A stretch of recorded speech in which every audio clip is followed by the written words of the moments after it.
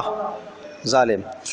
اب ایک اور اس سے بھی زیادہ سخت بات اسی موضوع پر کہ آپ کافروں سے اپنے اقربا جو تمہارے رشتہ دار ہیں ان سے تم دوستیاں رکھتے ہو باوجود یہ کہ وہ کفر پر ہیں، لیکن سن لو قل ان کان آباؤکم اگر تمہارے آبا اگر کانا ہوں آباؤکم تمہارے آبا و ابناؤکم تمہارے اولادیں و اخوانکم تمہارے بھائی و ازواجکم تمہاری بیویاں اور بیویوں کے لیے تمہارے شوہر و عشیرتکم اور تمہارا کنبہ خاندان و اموال اقترفتموہا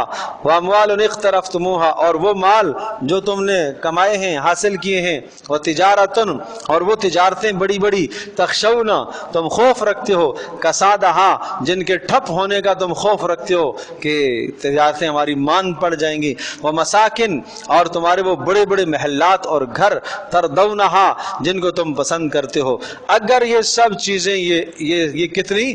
نمبر 1 آباؤکم، نمبر 2 ابناؤکم، نمبر 3 اخوان بھائی، نمبر 4 ازواج بیویاں یا شوہر، نمبر 5 عشیرہ خاندان، نمبر 6 اموال، نمبر 7 تجارتیں اور نمبر 8 گھر، اگر یہ 8 چیزیں احب الیکم یہ زیادہ محبوب ہو گئی تمہارے نزدیک من اللہ سے و رسولہ اور اللہ کے رسول سے و جہاد فی سبیلہ اور اللہ کی راہ میں لڑنے سے، تو پھر فتربصوا بس پھر انتظار کرو حتی یأتی اللہ بامرہ یہاں تک کہ اللہ کوئی فیصلہ اور لے کر آئے تمہارے خلاف۔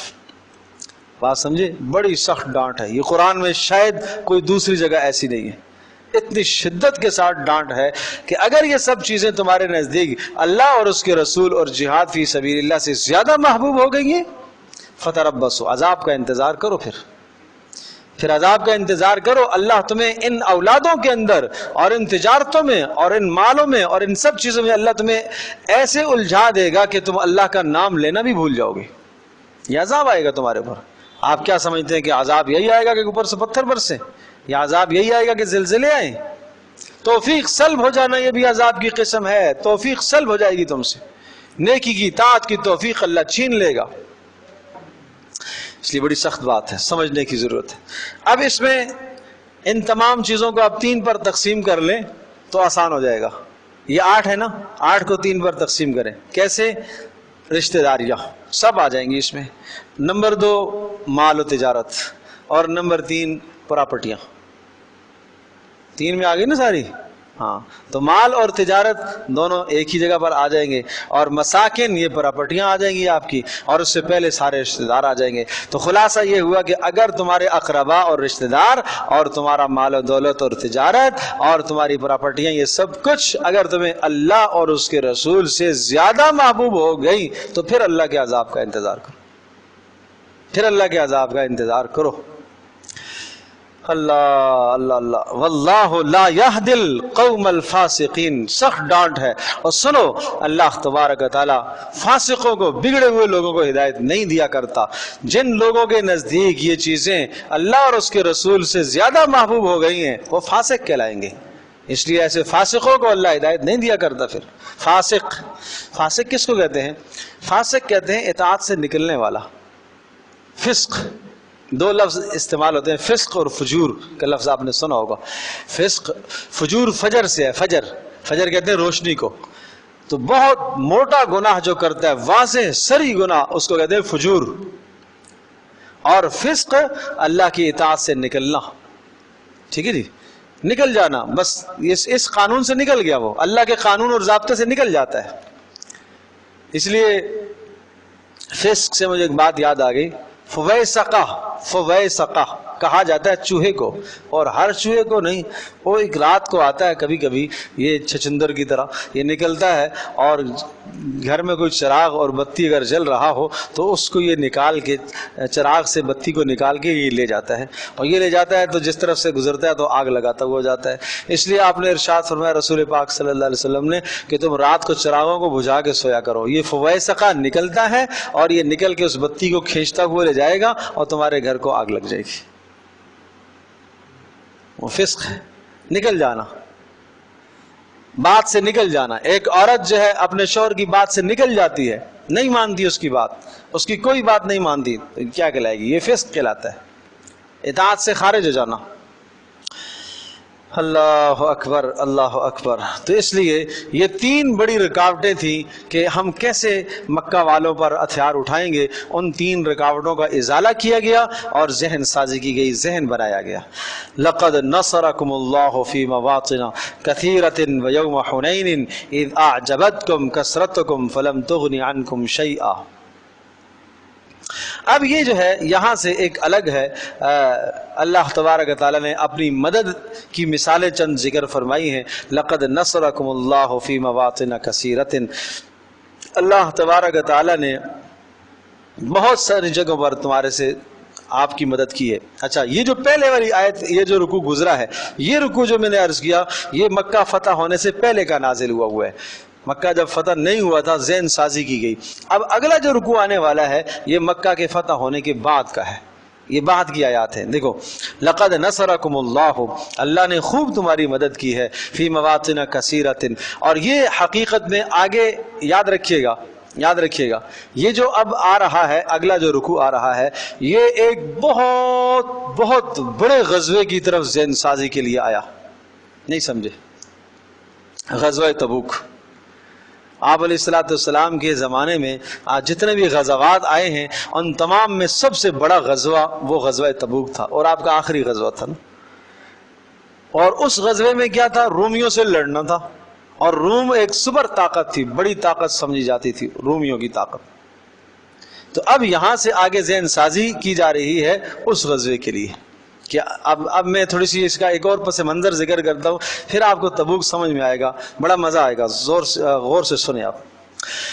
آپ علیہ السلام نے ایک لشکر بھیجا, شام کی ایک سرحد تھی, شام کا ایک علاقہ تھا, تو وہاں شرحبیل بن عمر ایک شخص تھا,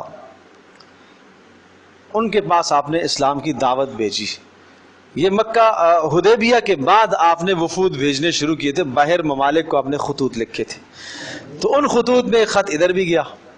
یہ لوگ تھے رومیوں کے زیر اثر, روم کی بڑی سلطنت تھی اور ان کا تعلق گٹھ جوڑ رومیوں کے ساتھ تھا.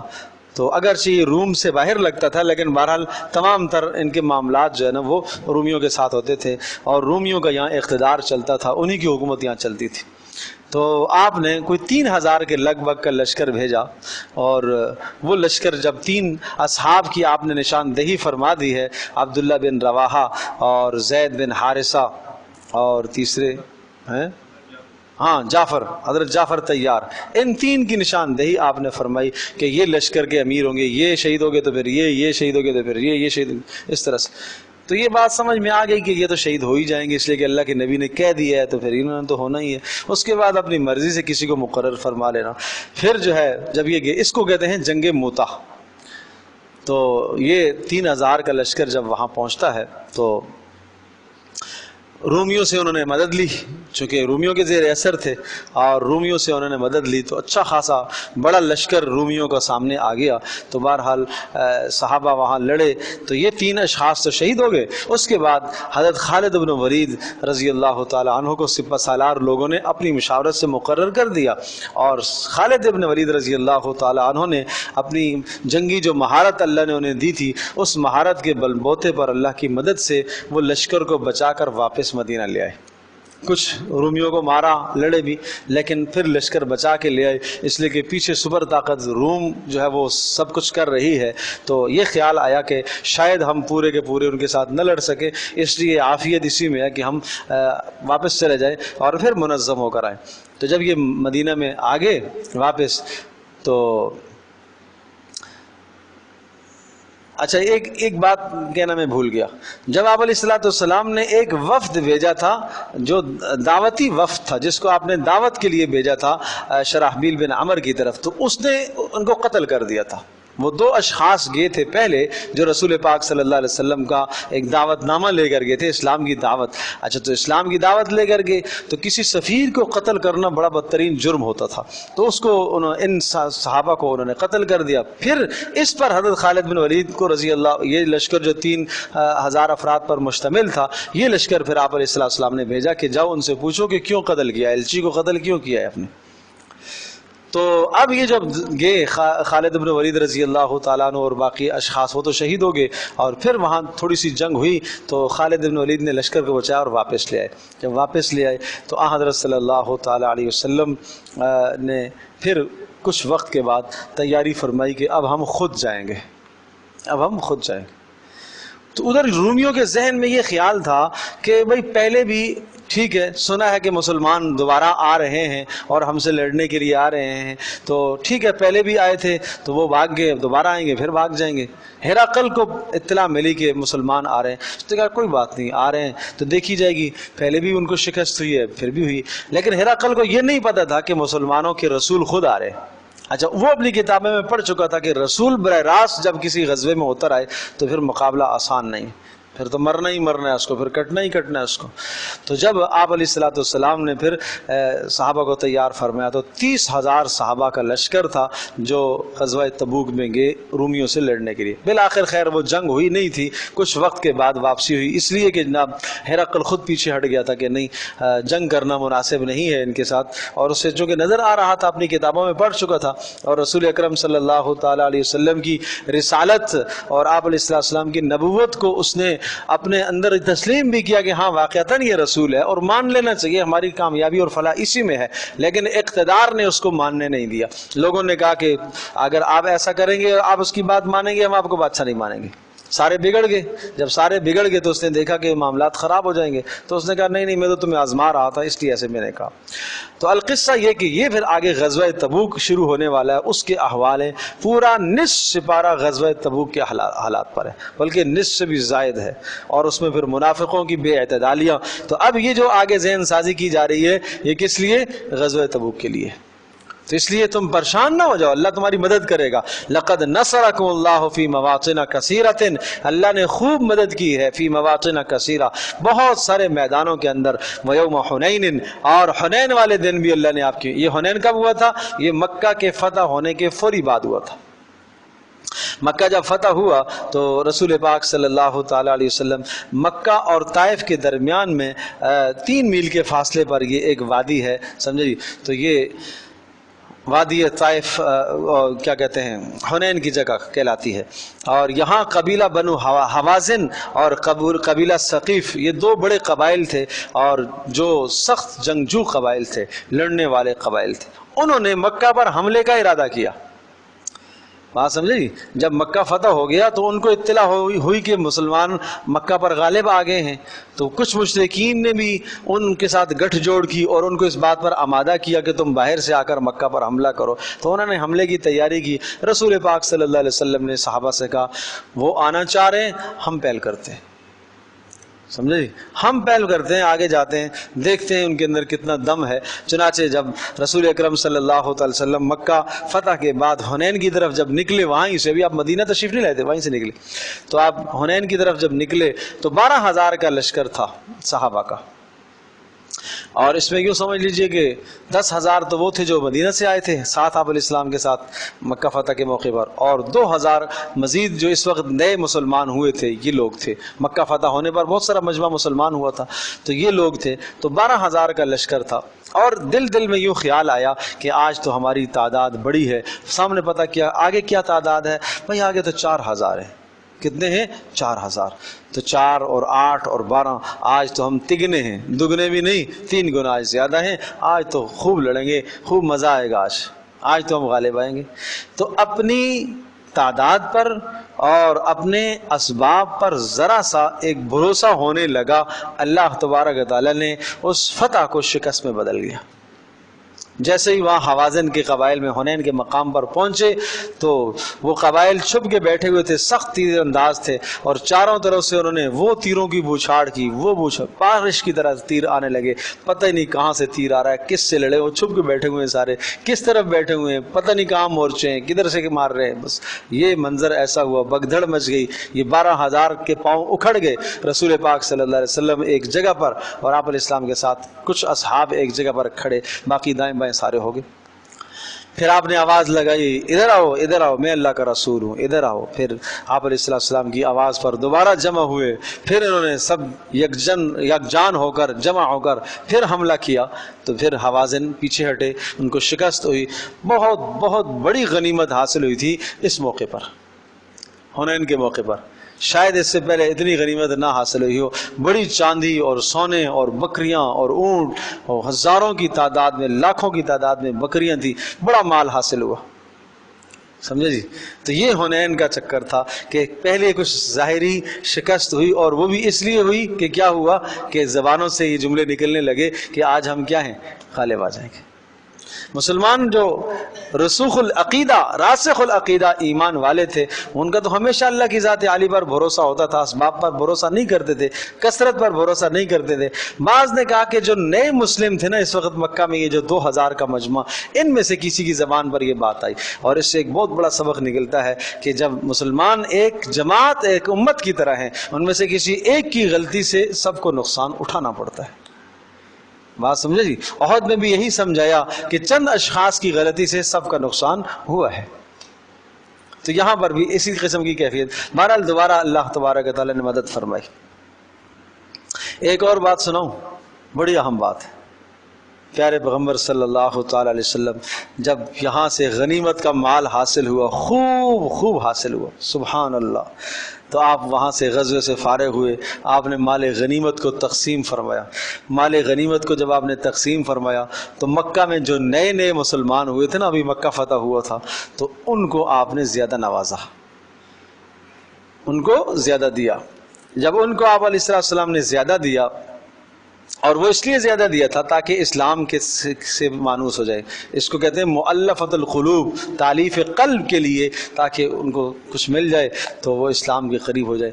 جب آپ نے ان کو زیادہ دیا تو انصار میں سے کسی کی زبان پر یہ جملہ آ گیا، بعض نے کہا کسی منافق نے کہا، بعض نے کہا کہ ویسے ہی دلوں میں ایک وسوسہ اور خیال سا آ گیا، اور یہ کوئی بعید نہیں ہے انسان کو ایسا خیال کہ لڑنے کے لیے تو ہم آگے رہے، اور جب تقسیم کی باری آئی تو اپنوں، اس لیے کہ وہ مکہ والے کیا تھے، قرابت دار تو تھے نا۔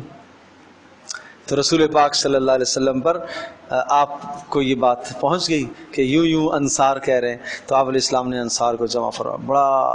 بڑا عجیب جملہ آپ نے فرمایا، بڑا عجیب جملہ، اللہ اکبر۔ آپ غمزدہ بھی ہوئے، اور آپ نے کہا کہ دیکھو انصار، جس وادی میں تم چلو اور ایک وادی میں دوسرے لوگ چلیں، میں انصار والی وادی کے پیچھے چلوں گا، جس راستے میں انصار چلیں گے میں اس راستے پر چلوں گا، اور انصار میرے اندر کا لباس ہیں اور باقی لوگ میرے باہر کا لباس ہیں۔ ایک دثار اور ایک شعار۔ شعار اس لباس کو کہتے ہیں جو جسم کے ساتھ لگ رہا، اندر کی بنیان جس طرح سے ہوتی ہے جسم کے ساتھ لگ رہی ہوتی ہے، انصار کی ساتھ ایسی مثال ہے جیسے اندر کا لباس، اور باقی لوگ وہ باہر کا لباس ہے میرے لیے۔ اور پھر ایک عجیب جملہ کہا، تم انصار مجھے یہ بتاؤ، آج کوئی اونٹ لے کے جا رہا، کوئی بکریاں لے کے جا رہے، کوئی سونا، کوئی چاندی، اور تم اللہ کا رسول لے کر جا رہے ہو، یہ کیا کم ہے تمہارے لیے؟ اللہ اکبر۔ بس یہ کہنا تھا کہ انصار کی چیخیں نکل گئی، روئے پھر، اے اللہ کے رسول ہم راضی ہیں، ہم خوش ہیں، اللہ کی جو تقسیم ہے، اللہ کا جو فیصلہ ہے ہم اس پر راضی ہیں، ہمیں نہیں مال چاہیے، ہمیں اللہ اور اس کا رسول چاہیے، ہمیں اللہ اور اس کا رسول چاہیے۔ ایسے دیوانے پروانے تھے۔ مکہ جب فتح ہوا تو آپ علیہ السلام نے جب فاتحانہ مکہ میں داخل ہوئے، اور اس کے بعد آپ علیہ السلام نے وہاں شکرانے کی نماز ادا فرمائی، بڑی لمبی آپ نے دعا کی، اور دعا میں آپ اتنا روئے، سبحان اللہ۔ پھر یہ خیال صحابہ کو ہونے لگا، انصار کو، شاید اب آپ علیہ السلام یہاں ہی رہ جائیں، اپنا آبائی وطن تو تھا نا، آج مکہ فتح ہو گیا ہے اور یہاں آپ کی جائے پیدائش ہے اور یہاں آپ کی نسبتیں ابراہیم علیہ السلام کے ساتھ ہیں اور یہ آپ کی قرابت داریاں ہیں. شاید کہ ایسا ہو آج ہیں. انصار غمگین ہو گئے. پھر آپ نے وہی جملے وہی تسلیاں دی، تم غم نہیں کرو، جس وادی میں تم چلو گے میں اس وادی میں چلوں گا. اللہ اکبر اللہ اکبر. تو انصار کے بڑے فضائل ہیں. یہ سب فضیلتیں انصار کی کس بنیاد پر؟ کہ محمد صلی اللہ علیہ وسلم کے ساتھ انہوں نے مدد کی، دین کو انہوں نے تقویت پہنچائی. تو دین کو جو تقویت دیتا ہے، اپنا مال خرچ کرتا ہے، اپنی جان کو لگاتا ہے، اپنی صلاحیت کو لگاتا ہے، اللہ کے ہاں ان کا یہ مقام ہوا کرتا ہے.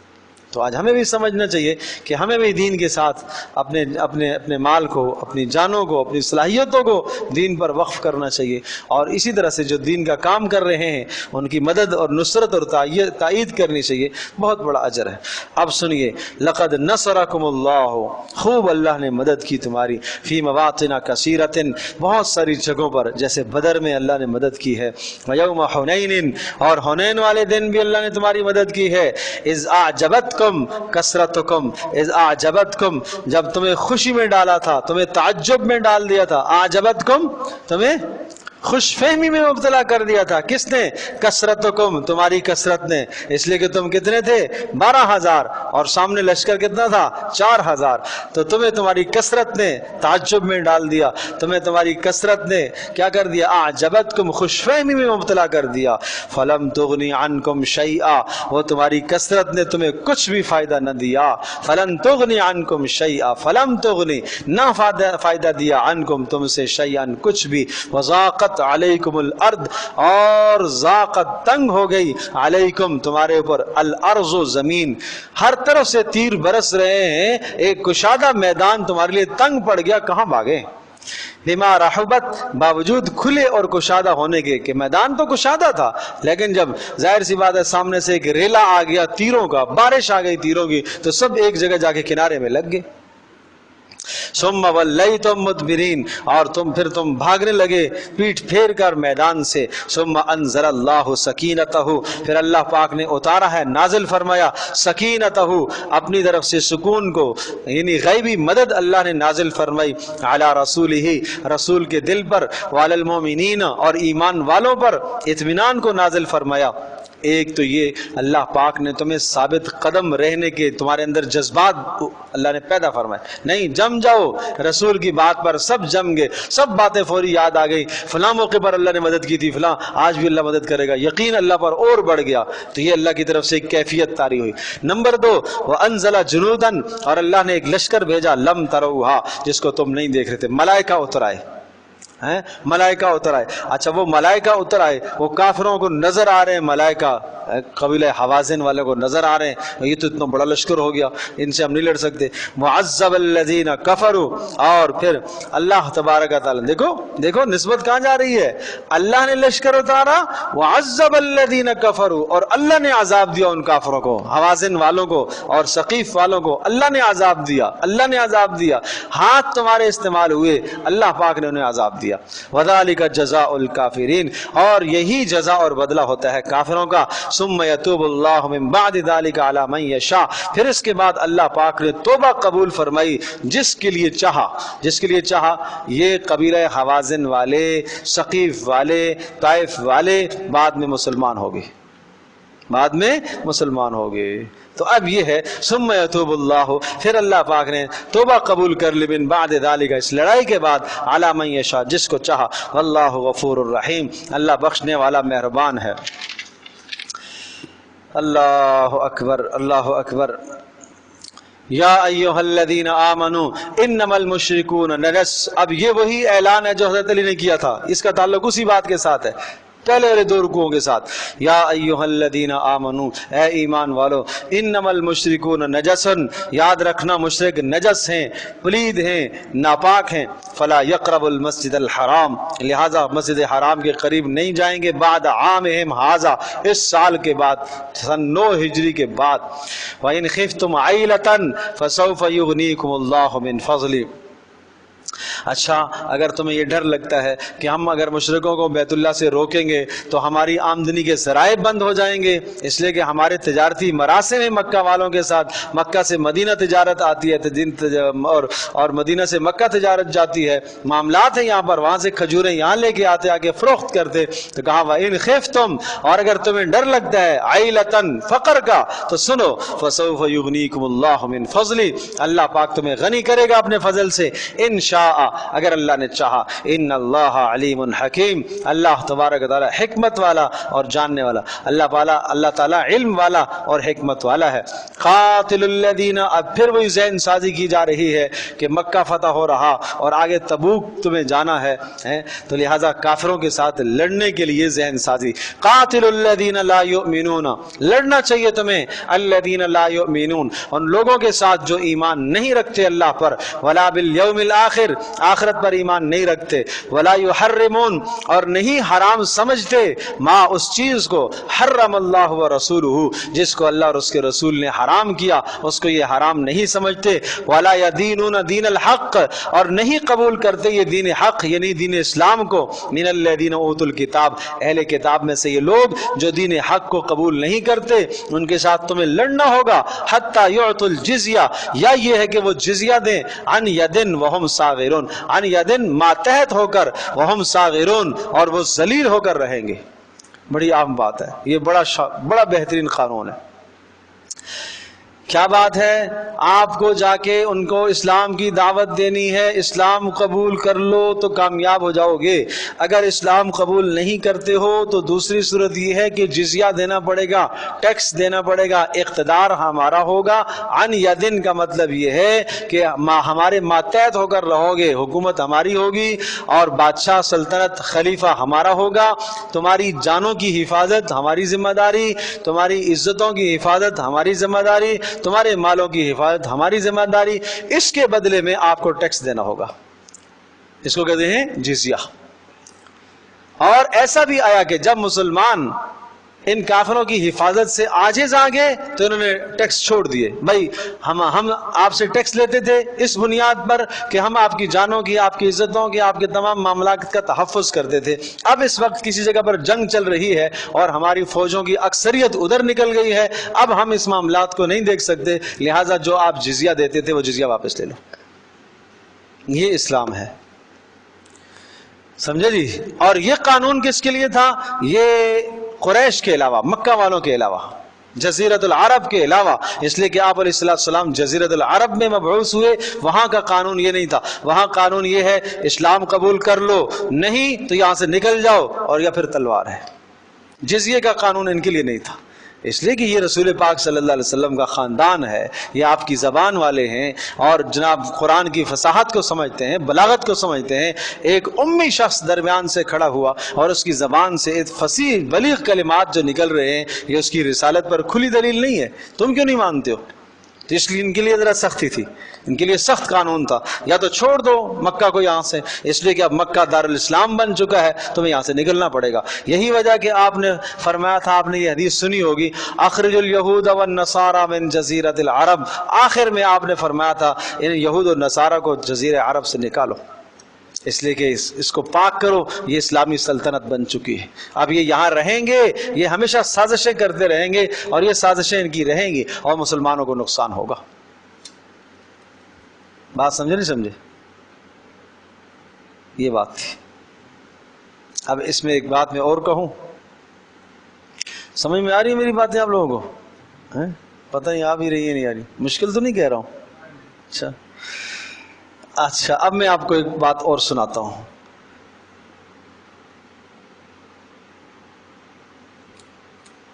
حضرت عمر بن خطاب رضی اللہ تعالیٰ عنہ کی شہادت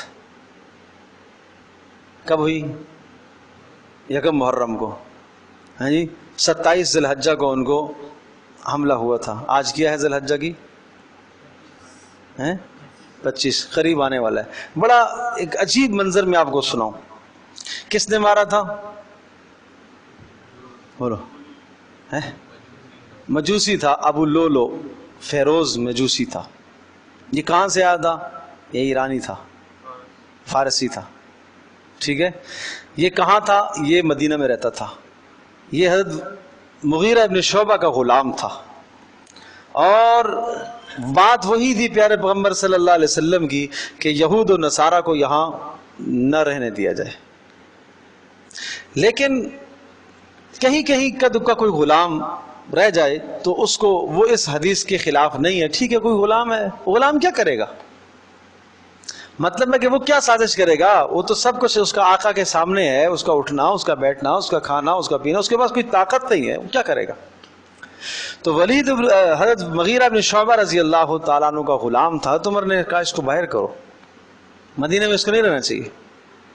مغیرہ بن شعبہ نے یہ سفارش کی تھی کہ یہ تجربہ کار ہے، یہ شاندار وہ ہے، حداد، لوہار تلواریں بناتا ہے، ہتھیار بناتا ہے، بڑی کا کام کرتا ہے، اور تیریں بناتا ہے، پتہ نہیں کیا کچھ اس قسم کے کام کرتا تھا یہ. تو لہٰذا مسلمانوں کو اس سے فائدہ ہوگا، اور باہر سے ہم دور دراز سے یہ چیزیں بنا کے لاتے ہیں تو یہ یہاں کام کرے گا، فائدہ ہوگا.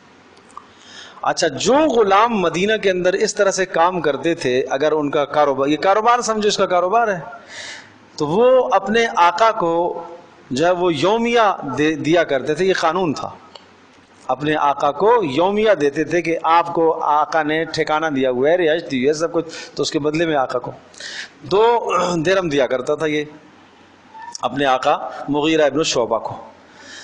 تو ایک دن حضرت عمر کو جا کے شکایت لگانے لگا، اور تجزیہ نگار جو بعد کے مورخین ہیں انہوں نے لکھا ہے کہ یہ در حقیقت شکایت لگانے نہیں گیا تھا، یہ تجسس کرنے گیا تھا، اور یہ بھیجا ہوا تھا پیچھے سے، یہ پورا منصوبہ تھا.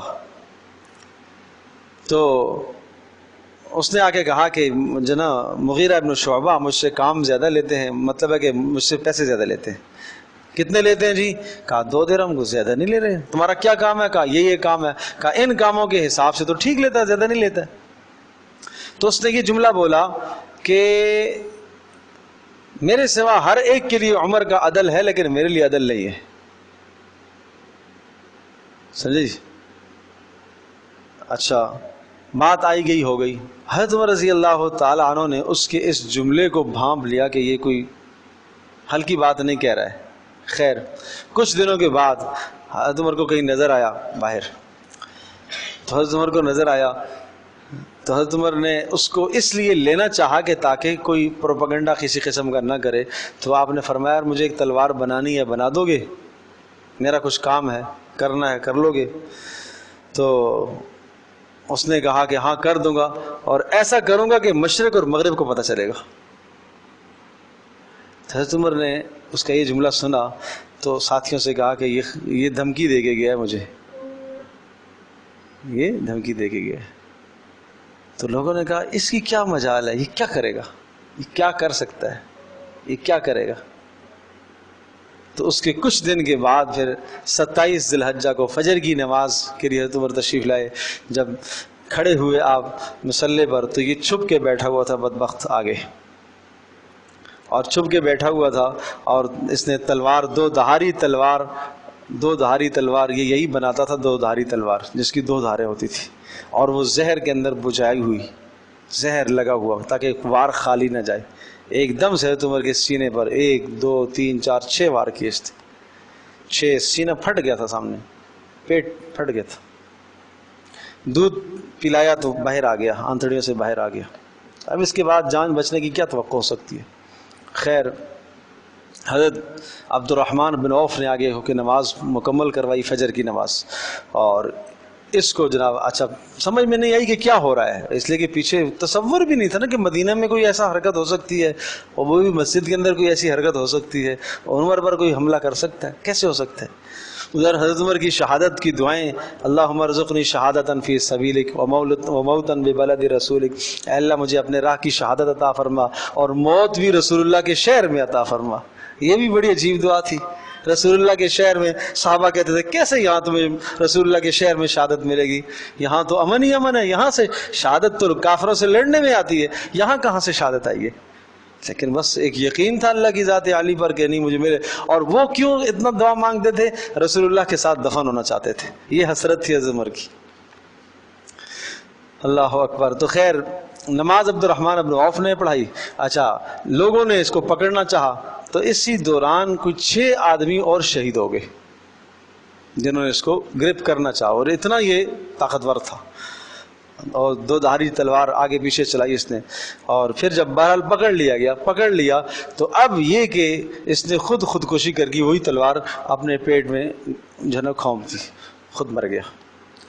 تو اب وہ بات تو نہیں آ سکی کہ یہ آیا کہاں سے ہے, مطلب ہے کہ پیچھے کس کی سازش ہے. بات یہ ہے کہ اگر وہ زندہ پکڑا جاتا تو پھر تفتیش ہوتی, حالات پوچھے جاتے, یہ ہوتا, سارا سلسلہ ہوتا. لیکن اس لیے مورخین نے لکھا ہے کہ پیچھے اس کو منصوبہ دے کر بھیجا گیا یہود و نصارہ کی طرف سے حضرت عمر بن خطاب رضی اللہ تعالیٰ کو ختم کرنے کے لیے. تو حضرت عمر نے پوچھا جب تھوڑا سا ہوش آیا کہ کس نے مارا مجھے, تو لوگوں نے کہا کہ ابو لولو مجوسی نے. تو مسکرائے اور ہنسے, خوش ہوئے, کہا اللہ تیرا شکر ہے کہ کسی مسلمان کے ہاتھوں میرا خون نہیں ہوا. مطلب ہے کہ شہادت کا مرتبہ جس کی دعائیں میں مانگا کرتا تھا اس کا وقت قریب آ گیا. اور پھر وصیتیں کی, 1 دن 2 دن, 1 محرم کو پھر دنیا سے رخصت ہو گئے. تو بات کیوں اور کہاں سے چلی تھی؟ ہاں یہود و نصارہ کو یہاں سے نکالو. اخرج الیہود والنصارى من جزیرۃ العرب, اس لیے کہ جناب یہ یہاں سازشیں کریں گے, یہ اسلام کو پنپنے نہیں دیں گے, اسلام کی ترقی کو یہ برداشت نہیں کرتے. ٹھیک ہے جی. تو اب یہاں پر ہے حتی یعطوا الجزیۃ, مسلسل ان سے لڑائی رہے گی یہاں تک کہ یہ جزیہ نہ ادا کریں, ٹیکس نہ ادا کریں, عن یدن ماتحت ہو کر, وہم صاغرون, اور ذلیل ہو کر رہیں گے. یہ بڑی عجیب بات ہے, سن لیں اس کو, بڑی اہم بات ہے. ہمارے ملک کے اندر اقلیتی قومیں جو آباد ہے ان کے قوانین ہیں, اسلام قوانین بتاتا ہے.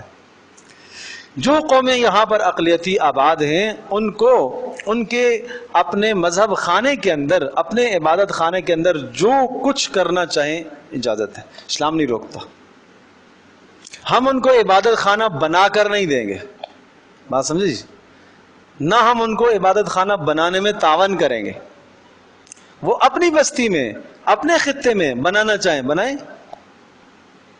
ٹھیک ہے جی. نمبر 2, ان کو اپنے مذہب کی پرچار کرنے کی اجازت ہماری اسلامی سلطنت میں نہیں ہوگی. علل اعلان اپنے مذہب کا پرچار نہیں کر سکتے.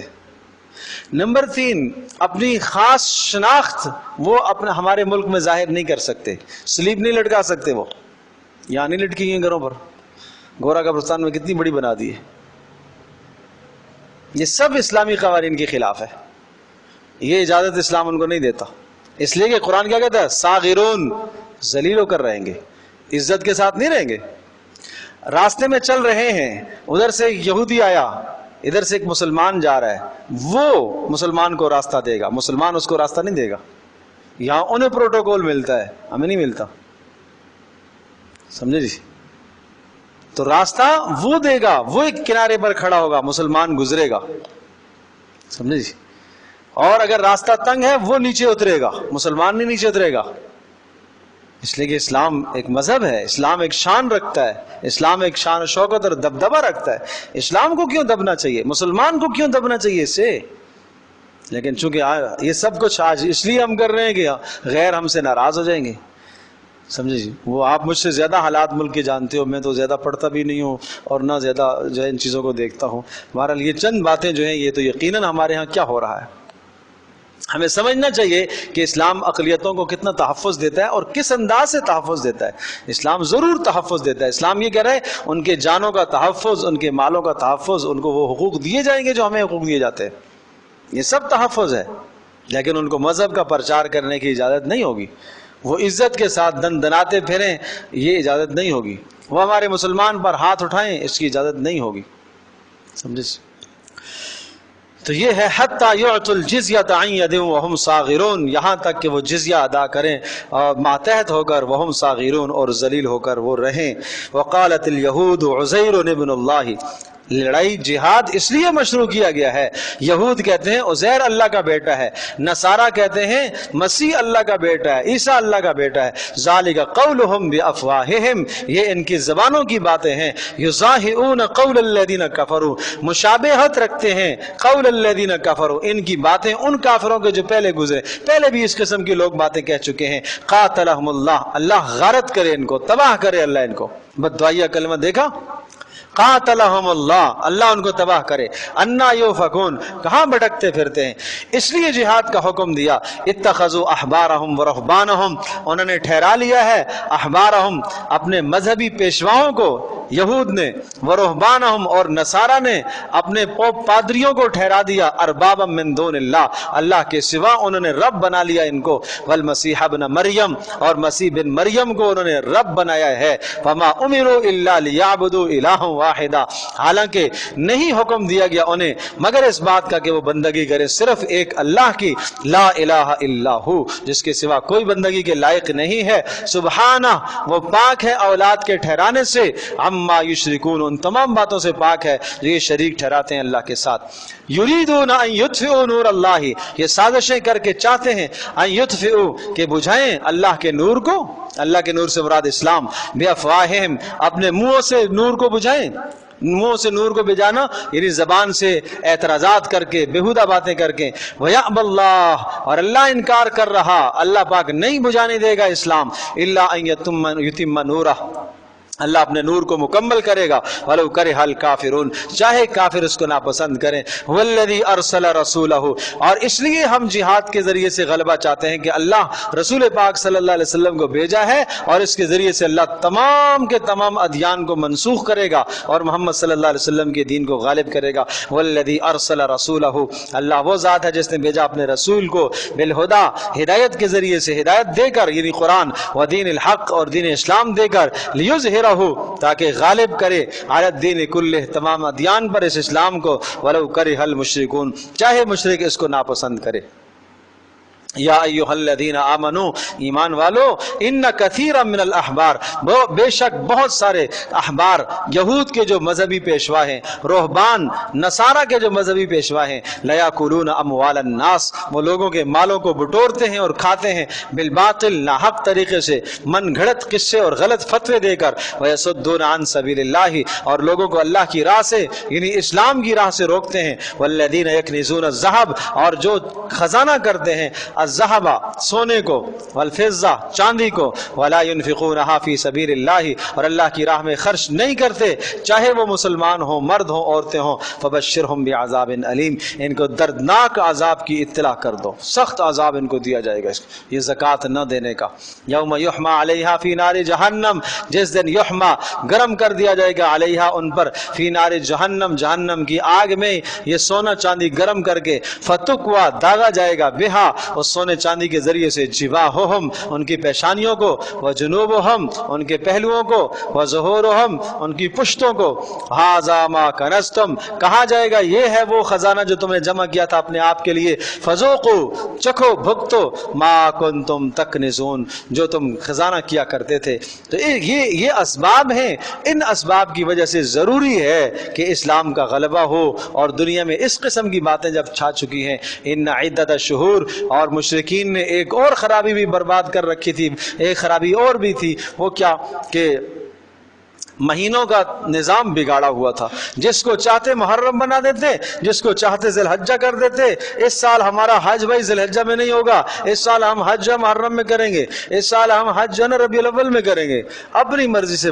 تو وہ ان عدت الشہور، بے شک مہینوں کی گنتی، عند اللہ، اللہ کے ہاں، 12 شہرن، 12 ہے، فی کتاب اللہ، اللہ کی کتاب میں. یوم خلق السماوات، اس دن سے ہے یہ گنتی جس دن سے آسمان و زمین پیدا ہوئے. منہا اربعۃ حرم، 4 ان میں سے قابل احترام ہیں. ذالک الدین القیم. بس یہاں سے پھر میں دوبارہ انشاءاللہ اگلے نشست میں پڑھائیں گے ان عدت الشہور سے. وآخر دعوانا الحمدللہ رب العالمین.